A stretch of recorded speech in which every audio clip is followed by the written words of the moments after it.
Hello বন্ধুরা, আপনারা শুনছেন গল্পকথা বাই সূর্যেন্দুর চ্যানেল। গল্পকথা বাই সূর্যেন্দুর চ্যানেলে আপনাদের সকলকে স্বাগত জানাই। আপনারা আমার এই চ্যানেলে ভৌতিক, রহস্য, রোমাঞ্চ এই জাতীয় অনেক গল্প পাবেন। মন চাইলে একবার আমার এই চ্যানেলে আসতে পারেন এবং আপনার পছন্দের গল্পগুলো শুনতে পারেন। আজ আপনাদের সামনে উপস্থাপন করব এমন একটি গল্প, যে গল্পটি আপনার মনন শৈলীতে ভয়ের সঞ্চার করবে।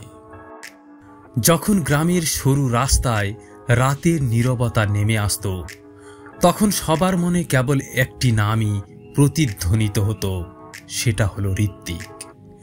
ঋত্বিক কোনো সাধারণ ছেলে ছিল না। তার বয়স ছিল মাত্র 15 অথবা 16 বছর, কিন্তু তার অভিজ্ঞতা, তার চোখের গভীরতা এবং তার সংকল্পের দৃঢ়তা ছিল একজন অভিজ্ঞ সাধকের মতো। তার বাবা মা প্রায়শই অবাক হতেন যে তাদের ছেলে এত অল্প বয়সে জীবন এবং মৃত্যুর মধ্যবর্তী সূক্ষ্ম রেখার ভারসাম্য বজায় রাখতে পেরেছে।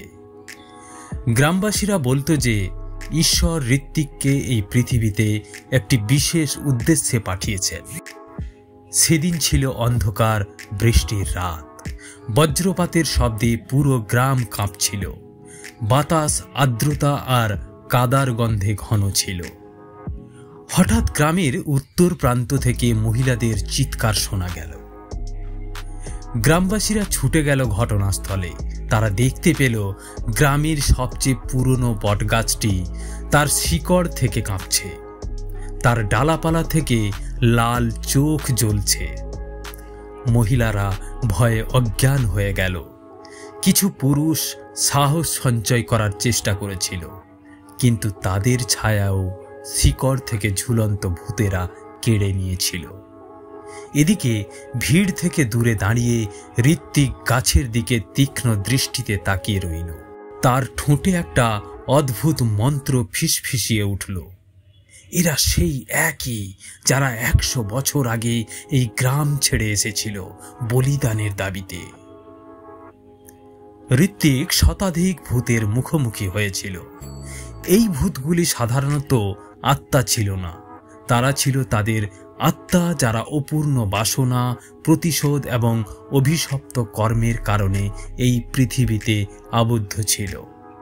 কখনো বনের অন্ধকার গুহায়, কখনো জনশূন্য পুকুরের ধারে, কখনো পরিত্যক্ত প্রাসাদে। ঋত্বিক প্রতিবার একা দাঁড়িয়েছিল এবং প্রতিবারই সে তার জ্ঞান, সাহস এবং ঐশ্বরিক শক্তি দিয়ে তাদের শান্ত করেছিল। কিন্তু এবার বটগাছ থেকে বেরিয়ে আসা আত্মারা একে একে নয়, বরং দলে দলে বেরিয়ে এসেছিল। তাদের আর্তনাদ এবং চিৎকার বাতাসকে বিষাক্ত করে তুলেছিল। গ্রামবাসীরা বলে যে তারা সেই রাতে নিজের চোখে দেখেছিল যে গাছ থেকে বেরিয়ে আসা ভূতদের মুখ রক্তে ঢাকা ছিল। তাদের চোখ ছিল অঙ্গারের মতো লাল, তাদের ধারালো দাঁত জ্বলছিল এবং তাদের লম্বা নখ মাটিতে ঘষছিল, অদ্ভুত শব্দ করছিল। একটি ভূত আপাত দৃষ্টিতে অর্ধপোড়া চিৎকার করে বলেছিল, আমাদের অসম্পূর্ণ ত্যাগ, আমরা এটা চাই, আমরা এটা চাই। গ্রামবাসীরা কাঁপছিল। শিশুরা তাদের মায়েদের কোলে লুকিয়েছিল।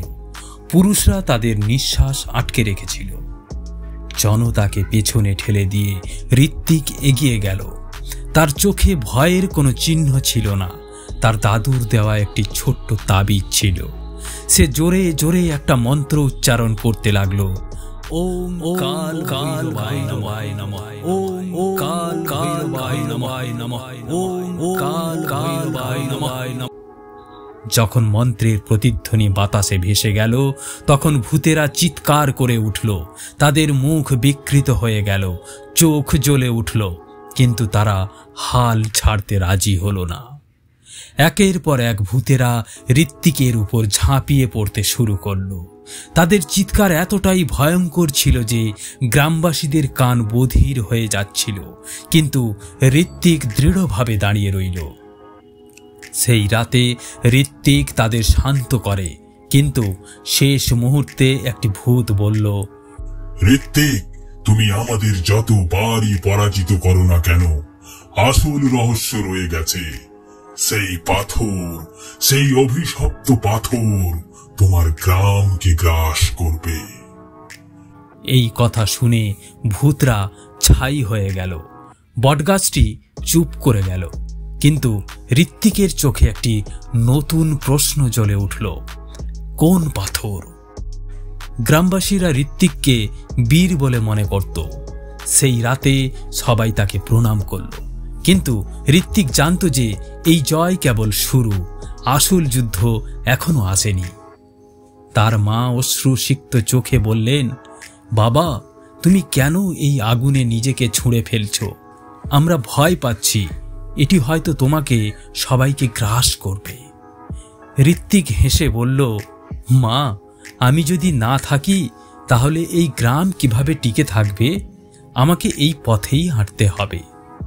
রাত নেমে এলো, মানুষ তাদের ঘরে ফিরে এলো, কিন্তু হঠাৎ করেই আকাশ কালো মেঘে ঢাকা পড়ে গেল।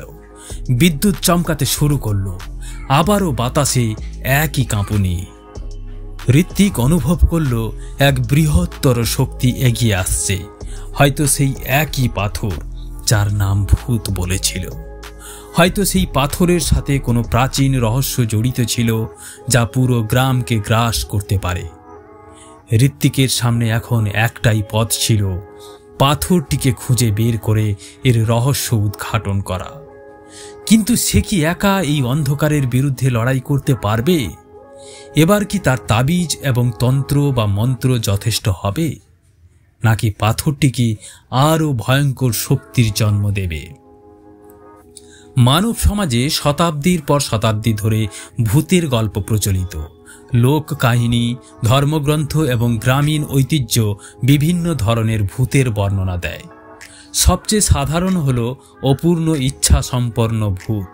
এরা হলো সেই আত্মা যারা অকালে বা অপ্রত্যাশিতভাবে পরিস্থিতিতে মারা যায়। তারা তাদের অপূর্ণ ইচ্ছার কারণে পৃথিবীতে আবদ্ধ থাকে এবং প্রায়শই মানুষকে ভয় দেখায় বা তাদের বার্তা জোর করে বলে মনে হয়।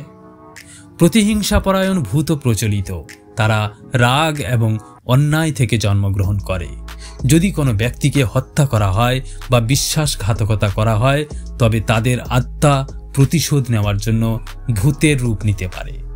লোককাহিনীতে এই ভূতগুলিকে সবচেয়ে বিপজ্জনক বলে মনে করা হয়, কারণ তারা কেবল তখনই শান্তি পায় যখন তাদের প্রতিশোধ সম্পূর্ণ হয়। স্থানভিত্তিক আত্মাদেরও প্রায়শই দেখা যায়।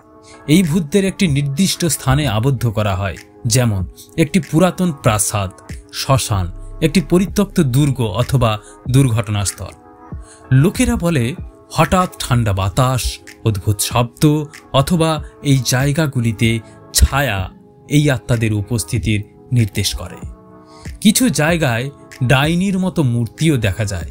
এগুলি প্রায়শই বিশ্বাস করা হয় যে এগুলি সেই মহিলাদের আত্মা যারা কষ্ট, নির্যাতন বা প্রতারণার কারণে মারা গেছে।